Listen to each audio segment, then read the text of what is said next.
Ici Europe 1. 16h-18h sur Europe 1. Stéphane Bern et Mathieu Noël. Historiquement vôtre. Tous les jours des 16h, historiquement vôtre, je vous raconte l'histoire sans se la raconter. Elle nous raconte des histoires en 6 minutes chrono. C'est Clémentine Portier-Kaltenbach. Et aujourd'hui, Clémentine, lui, va plus vite que vous, quoi qu'il en soit, puisque vous nous racontez Jesse Owens, le meilleur sprinter de l'entre-deux-guerres. Oui, Stéphane, parce que, et d'abord, il a copieusement inspiré les rappeurs. Jesse Owens était un très, très grand champion. Et puis, parce que j'ai voulu creuser l'histoire de ces chaussures qui lui ont été prêtées par le créateur d'Adidas. Sujet qui avait fait l'objet d'une question du quiz.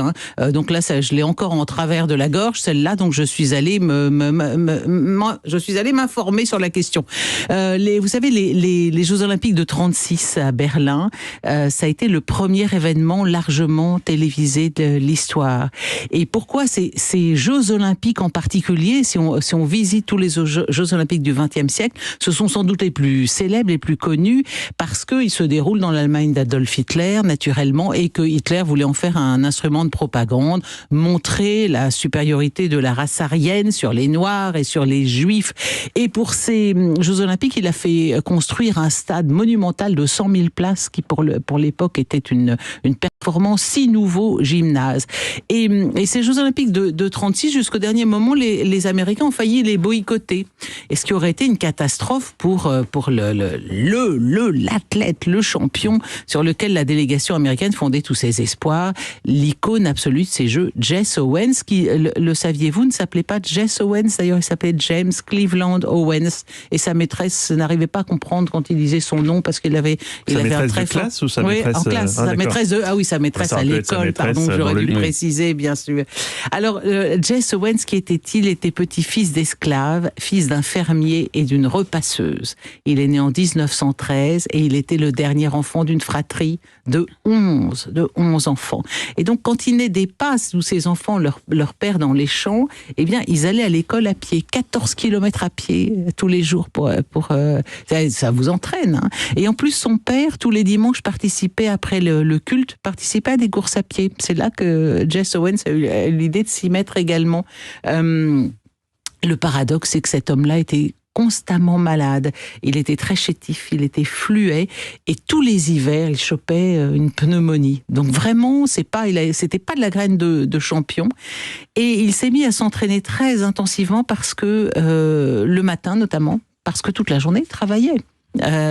Et notamment dans les petits jobs qu'il a eu jeune, il a travaillé un moment dans une usine de chaussures. Je trouve ça magnifique de penser que ce gamin pauvre se fera prêter des prototypes de chaussures pour les Jeux Olympiques de 36 par les frères Dassler. Et il avait fait un petit job dans une usine de chaussures. Il va s'essayer en sport dans toutes les disciplines, saut en longueur, en hauteur, foot, basket, et il commence à établir des records dès 1928, ce qui lui vaut bien sûr des propositions de différentes universités américaines. Il se retrouve à Columbus. Et alors, ce qui est incroyable, c'est que dès mai 1935, le 25 mai 1935, en 1 heure, il bat ou égale 6 records du monde. En 1 heure. Le tout alors qu'il était tombé dans l'escalier quelques jours plus tôt. Il avait super mal au dos. Donc il a établi tous ses records en ayant des douleurs de dos qui sont passées le temps des épreuves et qui sont revenues bien sûr ensuite. Donc cette histoire de chaussures est extraordinaire. Oui, c'est qu'au moment des Jeux Olympiques, Dassler et Weitzer et l'entraîneur allemand viennent le voir en douce et lui dire voilà, on a des super chaussures et on vous propose de concourir avec, ce qui était prendre un risque parce que apprendre que le champion américain qui raflait toutes les médailles avait concouru avec des chaussures allemandes, potentiellement ça constituait un risque pour le créateur des chaussures en question. À Berlin, évidemment, il gagne tout. Il concourt aux 100 mètres, aux 200 mètres, au saut en longueur, au relais 4x100 mètres, et dans chacune... Il gagne tout dans chacune des compétitions. Il y a eu une légende qui a circulé sur ces Jeux Olympiques de 36. On prétend que Hitler n'a pas voulu aller lui serrer la main parce qu'il était noir. En fait, c'est pas ça. C'est que dès le premier jour des JO, Hitler est allé serrer la main exclusivement aux champions blancs, et le comité olympique lui a dit, écoutez, monsieur, vous ne pouvez pas, pour des raisons d'olympisme et d'égalité, rivalité. Vous ne pouvez pas saluer certains champions et pas d'autres. Et donc Hitler a choisi de ne pas serrer la main à qui que ce soit. Et Jesse Owens lui-même a témoigné qu'Hitler lui avait fait un bref salut de la main lorsqu'il est passé devant la tribune. En revanche, il était très déçu par Roosevelt, le président américain, qu'il avait snobé et ne lui avait même pas adressé un télégramme pour sa victoire. Donc vous voyez, les choses sont pas forcément toujours aussi simples, parce que lorsque Jesse Owens est rentré aux États-Unis, alors qu'il était l'immense champion de ces Jeux, il avait toujours pas le droit de s'asseoir à l'avant d'un bus.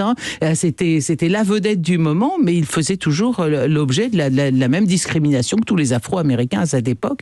Et d'ailleurs, après les JO, il a eu beaucoup de mal à vivre. Il participait à des courses locales où il ralentissait délibérément, qui étaient assorties de sommes d'argent.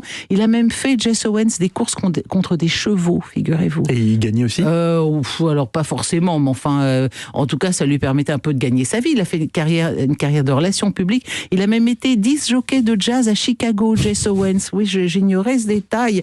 Il est quand même rentré dans l'histoire comme le champion des JO de 36, et donc il a fait l'objet de différents hommages par des rappeurs de tous les âges. Peut-être qu'on va en entendre un extrait. Alors, vous pouvez je le reconnais pas, j'ai beau avoir l'oreille absolue. C'est quel rappeur, ça ? Je suis incapable de vous le dire. Moi, j'avais trouvé son état parmi d'autres. Moi, j'en avais trouvé un qui m'a attendri. C'est un petit garçon de 8 ou 9 ans qui a écrit Jesse Owens Story, et il rappe. Alors évidemment, c'est pas le même genre de rappeur. J'ai cherché tous les rappeurs qui avaient chopé des noms comme vous avez trouvé vous à Kenaton. J'ai surtout trouvé toute une liste impressionnante de rappeurs qui sont devenus d'ailleurs rappeurs en prison. Ils sont tous des noms assez rigolos. Donc j'ai préféré, voyez, le côté très positif de Jesse Owens. Sachez quand même que c'est pas lui qui a remporté le plus de médailles aux Jeux Olympiques. C'était un Allemand, Konrad Frey. Lui, il a remporté 6 médailles. Oui, mais dans quelle catégorie, des trucs seulement, non, le truc, c'est qu'il avait seulement 3 médailles d'or, alors que Jesse Owens en a eu 4. Mais là, c'est quand même un Allemand, et ce sont les Allemands qui ont remporté le plus de médailles dans ce jeu. Ils étaient dopés. Oui, sans doute. Merci beaucoup, Clémentine. Eux ne sont pas dopés, mais ils devraient songer à se doper peut-être pour le quiz. À tout de suite. 16h-18h sur Europe 1. Historiquement vôtre.